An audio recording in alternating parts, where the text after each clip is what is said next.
नमस्ते, स्वागत है आपका इस वीडियो में। और आज है आपका 2 सितंबर। तो जो हमारे 9वें महीने में हम आ चुके हैं, 9वां महीना। यानी इस साल अगर आपने जनवरी से कुछ अगर चेंज एक्सपेक्ट किया था, तो ये इस महीने जो है you should have a new form, new birth जो होता है ना, 9 महीने बाद बच्चा पैदा। सो इट्स काइंड ऑफ पकाओ जोक, बट चलिए मूव करते हैं।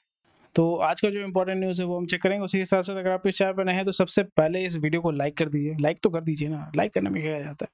वीडियोस बहुत लोग देखते हैं, लाइक होता है 2% 4%। अरे लाइक तो कर दो यार, क्या दिक्कत है। सब्सक्राइब भी कर दीजिए ताकि जो है इस ईयर के एंड तक एटलीस्ट 20,000 तक जो है हम रीच कर सकें।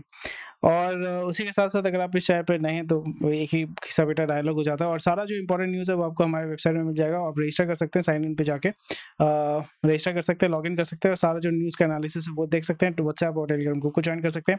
रजिस्टर करना बहुत ही ईजी है। मंथली मेंबरशिप ले सकते हैं, ईयरली मेंबरशिप ले सकते हैं। ज़्यादातर मेंबर जो है वो ईयरली मेंबरशिप लेते हैं because it's much affordable and much cheaper, right. So चलिए इंपॉर्टेंट न्यूज़ को चेक करते हैं। आज कितना न्यूज़ है? आज नियर अबाउट 36 इंपॉर्टेंट हेडलाइंस है जिसको हम डिस्कस करेंगे। 36 डिस्कस नहीं करेंगे, बट यहाँ पे 36 हेडलाइंस है जिसका सारा जो ब्रीफ है आपको हमारे वेबसाइट में मिल जाएगा। आज कुछ इंपॉर्टेंट न्यूज़ को हम डिस्कस करेंगे। बाकी जो जेनेरिक न्यूज़ है वो आप हमारे वेबसाइट में जाके चेक कर सकते हैं।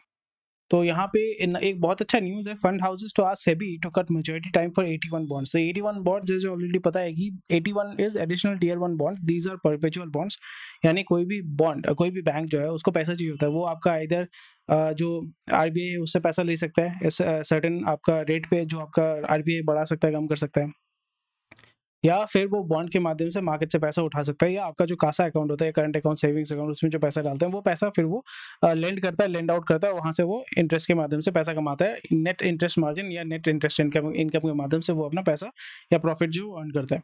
तो यहाँ पे 81 बॉन्ड में जो है, because it is a perpetual bond, तो वहाँ पे आपका कोई मेच्योरिटी डेट नहीं होता है कि इस साल बाद, 10 साल बाद, 15 साल बाद जो है आपको पे बैक करना पड़ेगा। और टिपिकली यहाँ पे वो कौन परचेज करता है? वो ऐसे लोग परचेज करते हैं, ऐसे इंस्टीट्यूशन परचेज करते हैं जिनको आपका रेगुलर इनकम चाहिए होता है। यानी वो इक्विटी मार्केट में भी इन्वेस्ट करते हैं और वो डेट मार्केट में भी इन्वेस्ट करते हैं।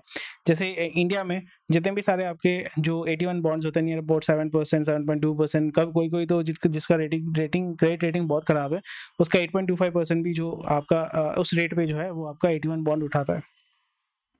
So the aim is to encourage more investment from fund houses into these bonds by making them more attractive। और यहाँ पे जो फंड हाउसेस हैं जो आपका डेट म्यूचुअल फंड में इन्वेस्ट करते हैं, सो वो बोल रहे हैं कि भाई, सेबी को बोल रहे हैं कि आप जो है मैच्योरिटी टाइम जो है उसको हटाइए। मैच्योरिटी टाइम अगर हम हटाते हैं तो फिर हम ज़्यादा से ज़्यादा जो है पैसा जो इसमें एलोकेट कर पाएंगे और हम जो है इनडायरेक्टली इन बैंक्स को जो है पैसा दे पाएंगे इनके बॉन्ड्स को परचेज करके। So this is something which you need to understand, which you should know. Next हो जाता है how ULI OCEN will redefine credit access to small companies and rural borrowers.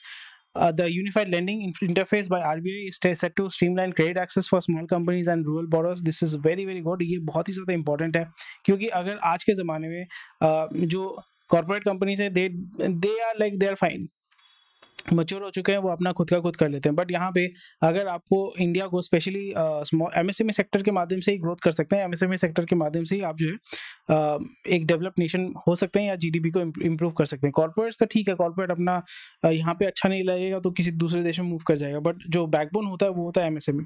तो वही हमें यहाँ पे देखने को मिल रहा है। और इसमें सबसे ज़्यादा फायदा ये होने वाला है कि आपका जो रूरल बैंक्स हैं, कोऑपरेटिव बैंक्स हैं, और यहाँ पे यूनिफाइड यूपीआई, जैसे आपको बताया, यूनिफाइड पेमेंट इंटरफेस, तो उसी तरीके से unified lending interface is going to make it very simple.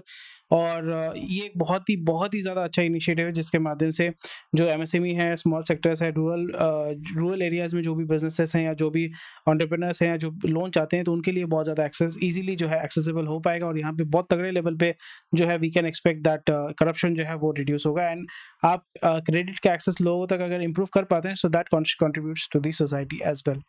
Next news जो है बहुत ही इंपॉर्टेंट है, चलिए देख लेते हैं। HCL tech and Wipro see discretionary spends uptake in BFSI sector. तो आपको ऑलरेडी पता है कि HCL, विप्रो या जो भी हमारे इन्फोसिस वाला जो कंपनी है, IT सेक्टर जो है वो आपका BFSI के ऊपर सबसे ज़्यादा डिपेंडेंट होता है। BFSI मतलब banking, financial services and insurance, उससे ही आपका सबसे ज़्यादा जो है पैसा आता है। और ये ऐसा सेक्टर है जहाँ पे आपका टिपिकली टर्मोइल नहीं होता है, आपका डाउन टर्न नहीं होता है, या आप बोल सकते हो कि जिसको बोलते हैं ना रिसेशन, इस सेक्टर में टिपिकली उतना रिसेशन नहीं होता। और यहाँ पे जो भी आपका डील होता है वो 15 लॉन्ग टर्म होता है, 15 साल, 20 साल, 5 साल, 7 साल, 8 साल। सो BFSI through out the world is very very stable. तो HCL Tech and Wipro reports increased discretionary spending in the banking, financial services and insurance sector. यानी जो कंपनीज हैं they are looking to make it more smarter, simple and easy, और यहाँ पे AI का integration करके जो है जो ये सेक्टर जो है they want to reduce their man power, क्योंकि BFSI सेक्टर में या IT सेक्टर में सबसे ज़्यादा एट्रिशन होता है. सो यहाँ पे टेक्नोलॉजी के माध्यम से जो है AI के माध्यम से they want to make in more efficiency, यानी they want to increase more efficiency. वही चीज़ आपको यहाँ पे देखने को मिल रहा है. That is the reason why, these are some of the reason why discretionary जो स्पेंडिंग है वो आपका BFSI सेक्टर में बढ़ रहा है. उसका सबसे बड़ा बेनिफिशियरी होने वाला है आपका IT सेक्टर और IT सर्विस प्रोवाइडर और बाकी सारी चीज़ें जो है वो आप देख रहे हैं. So these are the things. A lift off decade for India, तो प्राइम मिनिस्टर मोदी ने आपको बोला हुआ है, तो आपने सुना है, बहुत अच्छी बात है. Dabur Jubilant owners bid stake for HCCB. HCCB मतलब Hindustan Coca Cola beverages. So यहाँ पे जैसे पेप्सी जो है, पेप्सी का कौन आपका बॉटलिंग करता है? वरुण बेवरेजेस, जो आपका जयपुरिया फैमिली है, जयपुरिया स्कूल आपने सुना होगा, तो वही फैमिली आपका ऑपरेट करता है. और वरुण बेवरेजेस इंडिया में भी ऑपरेट करता है और अफ्रीका में भी आपका ऑपरेट करता है. तो हिंदुस्तान कोका कोला जो ये बिजनेस है, ये बेसिकली बोल रहे हैं कि हम जो है इसको IPO करना चाहते हैं, and IPO most probably they want to sell it off. And इस जगह पे उसको कोई ना कोई बड़ा बिजनेस फैमिली परचेज करे, बिजनेस फैमिली परचेज करेंगे. तो जयपुरिया तो खरीदेगा नहीं, क्योंकि ऑलरेडी वो वरुण बेवरेज से बहुत तगड़े लेवल का पैसा कमा रहा है. तो यहाँ पे बर्मन का family, that is doctor Burman family, which is also involve in FMCG, और यहाँ पे दूसरे FMCG इन्वॉल्व नहीं हो रहे. So that is something which is very interesting. And भारतीय family promoters of Jubilant group आपको पता है कि जो आपका डोमिनोज, ये सारे पिज्जा का जो फ्रेंचाइजी, ये सब QSR वाले सेगमेंट में ये लोग गेम खेलते हैं, भारतीय फैमिली. एंड आपका Burman family which is in the doctor Burman. Wadia group आ सकता था, but Wadia group is not doing really well. Britannia is doing not really well. Marico भी कर सकता है, but Marico is not that interested, क्योंकि मारिको जो FMCG सेक्टर में दूसरे कुछ चीज़ों पे ज़्यादा वो फोकस करते हैं. पार्ले वाला जो फैमिली है, I think they should also look into it, but let's see. And या देख सकते हो, टिपिकल न्यूज़ है. Major job creation technically tough in electronics parts field, तो देख सकते हैं. The electronics company relies heavily on precision machinery and automation, limiting potential large-scale job creation. तो इसके बारे में ऑलरेडी हमको पता है. हमारे यहाँ पे सिर्फ आपका असेंबली का ही काम होगा. इलेक्ट्रॉनिक्स मैन्युफैक्चरिंग या प्रेसिजन मैन्युफैक्चरिंग में आप मशीन ही सबसे ज़्यादा काम करता है. मशीन ही वहाँ पे आपको इस्तेमाल करना पड़ेगा. आप इस ब्लू कॉलर एम्प्लॉय या वाइट कॉलर एम्प्लॉय को लेके काम उतना ज़्यादा स्केल नहीं कर सकते हैं. PVR ने आपका, PVR आइनॉक्स दोनों का आपको पता है कि दोनों ने मर्ज हो गए. PVR पहले अलग था, फिर आपका आइनॉक्स अलग था. दोनों मर्ज होने के बाद अभी एक कंपनी बन चुका है, और यहाँ पे उन्होंने 70 नॉन परफॉर्मिंग स्क्रीन्स को जो है वो बंद कर दिया है. यानी लोग मूवी देखने जा रहे हैं, बट उतना नहीं जा रहे हैं, और ये कुछ कुछ जगह पे ही जो है आपका जो स्क्रीन्स है, यानी जो मूवी हॉल से वो चल रहे हैं. आज के ज़माने में एक मूवी देखने जाओगे, वहाँ पे 4 से 5 हज़ार रुपये खर्चा हो जाता है, और उसी जगह पे आप अपने घर में 1.5-2 लाख रुपए में बहुत बड़ा एक टीवी साउंड सिस्टम के साथ लगा सकते हैं, और घर में जोमेटो में ऑर्डर करके AC चला के आराम से बिंदास देख सकते हैं. सो वो आपको कंफर्ट मिल जाता है, और सारा कंटेंट आपका OTT प्लेटफॉर्म में भी मिल जाता है. ज़्यादातर लोग जो टीवी होने के बावजूद भी अपने मोबाइल में या टैबलेट में जो है डेटा को कंज्यूम करना या एंटरटेनमेंट को कंज्यूम करना ज़्यादा प्रेफर करते हैं. सो एक पैटर्न चेंज हो रहा है, एक बिहेवियर चेंज हो रहा है, और इसी को हम कहते हैं सेक्युलर ट्रेंड. वो सेक्युलरिज्म की बात नहीं कर रहा हूँ मैं, यहाँ पे सेक्युलर ट्रेंड की बात कर रहा हूँ. किस तरीके से जो एंटरटेनमेंट है, यानी out of the home entertainment है, वो आस्ते आस्ते it is dying down, and it is very very important, and we need to understand this behaviour. Because OTT, जैसे मैंने आपको बता दिया कि ऑन द स्क्रीन एंटरटेनमेंट जो है वो आपका slowly and gradually people are personalising that, और उसका जो बिग स्क्रीन एंटरटेनमेंट है वो आपका कम हो रहा है. बट इसी जगह पे कॉन्ट्रेरी टू दैट, यहाँ पे जो लाइव परफॉर्मेंसेस होते हैं, लाइव शोज होते हैं, लाइव आपका जो भी बोल सकते हो कॉन्सर्ट होते हैं, उसका डिमांड बढ़ेगा. बिकॉज लाइव देखने में लाइव होता है, लाइव फील आता है भाई उसमें. और यहाँ पे जब आप ऑन द स्क्रीन देखते हो, ऑन द स्क्रीन आप 50 लोगों के साथ देखिए क्या आपको फील मिलेगा, बट आपके सामने बंदा क्रिकेट खेल रहा है, शॉट मार रहा है, या कोई सिंगर है बहुत तगड़े लेवल का गाना गा रहा है, या आपका कॉमेडी कर रहा है, आप 50 लोगों के साथ एंजॉय कर सकते हैं, वो आप वाइब लेते हैं. बट जब आप ऑन द स्क्रीन देख रहे हो, क्या ही वाइब लोगे ना, वही चीज है. And that is why it is not going to die, but over a period of time the consumption is going to go low. और ये जो है आपको ये भी देखने को मिलेगा दैट मूवी हॉल इस तरीके से हो रहा है, स्पेशली PVR आइनॉक्स का जो हालत है, eventually they are going to, and they are into movie making, producing movies, OTT, they are going to do that. And secondly आपको ये देखने को मिलेगा that movies जो है वो पैसे वाले ही देख पाएंगे, क्योंकि जो भी टिकट है या जो भी है, it will become so expensive because 1,500-2 हज़ार रुपये अगर टिकट हो जाता है, वहाँ पे AC वेसी है, so only rich people could afford it.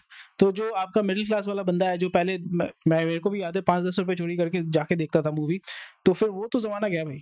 उससे अच्छा भाई ₹50 का रिचार्ज करो, यूट्यूब में फ्री का वीडियो देखो, कॉमेडी मूवीज देखो, टाइम पास करो, मस्त मजा आता है। तो वही चीज आपको यहाँ पे देखने को मिल रहा है और ये सेकुलर ट्रेंड है, ये over a period of time आपका होने वाला है। और आप अग्री करते हैं या नहीं करते हैं डेफिनेटली मुझे बताइएगा। नेक्स्ट न्यूज है पावर कंजम्पशन 5% गिरा है और यहाँ पे दिवाली के टाइम पे ये आपका बम्प अप होगा। सो ये कूलिंग ऑफ पीरियड है, इससे नफा नुकसान ऐसा कुछ नहीं है, बट यहाँ पे पावर जनरेशन जैसे मैंने आपको बता के रखा है, यहाँ पे पाइल अप करके रखना पड़ेगा, स्टॉक पाइल करके रखेंगे आपका कोल का, ताकि जब आपका पीक डिमांड होने वाला है तो फिर वहां पे उसको केटर वो कर पाएंगे। टाटा कंज्यूमर ने आपका मर्जर कर लिया है 3 सब्सिडियरी का, इंटरेस्टिंग।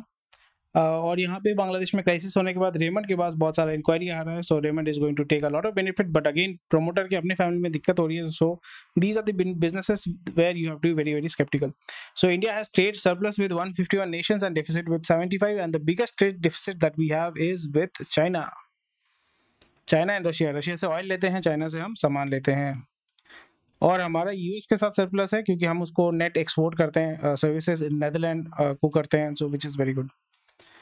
नेक्स्ट न्यूज जो है जीएसटी कलेक्शन 10% बढ़ा है, which is huge, which is 10% is very very huge, but that needs to be seen की how it is reflecting on the quality of life and the GDP. MUFG का जो आपका HDFC खरीदने का बात था एचडीएफसी फाइनेंस में, तो वो तो नहीं हुआ। अभी एमयूएफजी बोल रहा है had made a significant investment in India, doubling its stake in DMI finance with commitment of 4,000 crore. और वो बोल रहे हैं कि we want to invest in India, हमारे पास जो भी अपॉर्चुनिटी मिलेगा ना हम इंडिया में पैसा डालेंगे। So it's a win win situation for everyone, specially in India जहाँ पे आपका फाइनेंस में पैसा बहुत तगड़े लेवल पे आ रहा है। So that's about it for today, thank you for watching this video. और ये इंपॉर्टेंट न्यूज़ थे आज 36 जो न्यूज़ है, बाकी न्यूज़ जो है वो आप हमारे वेबसाइट में जाकर डेफिनेटली चेक कर सकते हैं। सिर्फ ऐसा नहीं है कि भाई मेरे वीडियोस में सारा कुछ कवर करना डिफिकल्ट हो जाता है, बाकी न्यूज़ आप हमारे वेबसाइट में चेक कर सकते हैं और यहाँ पे हर एक जो इंपॉर्टेंट न्यूज़ होता है उसको भी डिटेल्स में हम जो है उसको कवर करते हैं। तो आप जाइए वेबसाइट का फायदा उठाइए, रजिस्टर कीजिए, रजिस्टर लिंक जो है आपको डिस्क्रिप्शन में मिल जाएगा। मंथली मेंबरशिप लीजिए अगर आपको टेस्ट करना है, और अगर आपको टेस्ट मिल चुका है तो ईयरली मेंबरशिप लीजिए। Thank you for watching this video, take care, bye, जय हिंद, और I will see you tomorrow.